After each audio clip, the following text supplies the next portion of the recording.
And the other part of it that really surprises me, and this will be more from maybe financial advisors, insurance people, but definitely from the general public, is they don't understand how Social Security is taxed. Most people they think, well, what do you mean I have to pay taxes on my Social Security? Well, you don't unless you disqualify yourself. And they say, well, how do I disqualify myself? And I'll tell you, well, you have too much provisional income.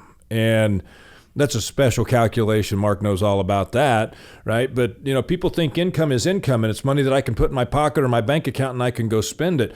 But I think there's an awful lot of confusion about how Social Security is taxed. And I think that if a person doesn't combine the knowledge of how Social Security is taxed along with the Social Security claiming strategies, they're only getting to half of the equation.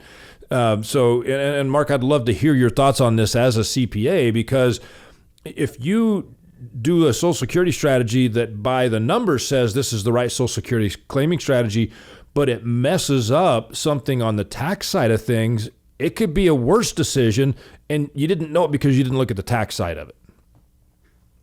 Dean, you can also look at it from the other point of view too. Somebody taking Social Security benefits now has an opportunity to take a distribution from an IRA or an annuity. And now that distribution from the annuity or the IRA may now cause a taxable event relating to their Social Security benefits. Now they may be paying tax on up to 85% of their benefits. And I used to do taxes. There was a lady, her name was Carolyn. And this was her situation. She would take modest distributions from her annuity and be paying tax on 85% of her benefits now. She was not a happy camper. And, if you have Jim's luck, you go down the boat, you win $20,000. Now you're paying tax on the $20,000, Dean, plus maybe up to 85% of your Social Security benefits. And you're right, though. If you're receiving Social Security, that could also have an impact on the taxes that you pay on your other assets, because it could throw you into a higher tax bracket.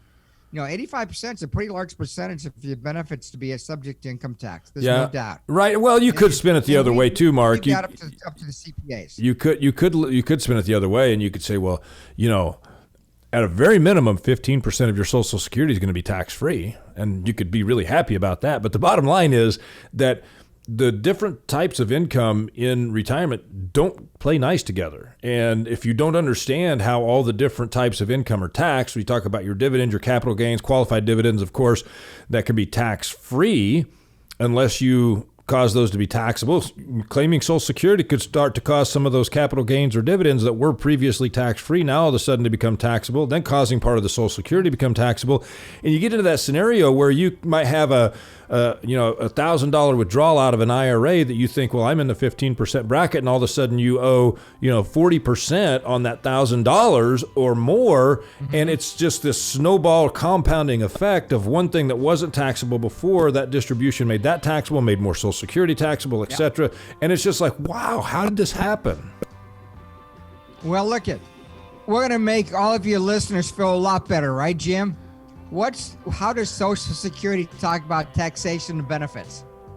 Well, Social Security doesn't like to talk about taxation and benefits, but they do like to tell you that only 85% of it is subject to federal income tax. A few states, there are some states out there that actually tax it. Most don't, but there are a few that do. And 13 states will tax your benefits. The other 37 states plus the District of Columbia won't tax any of your benefits. I had to bring out my fingers to do that math.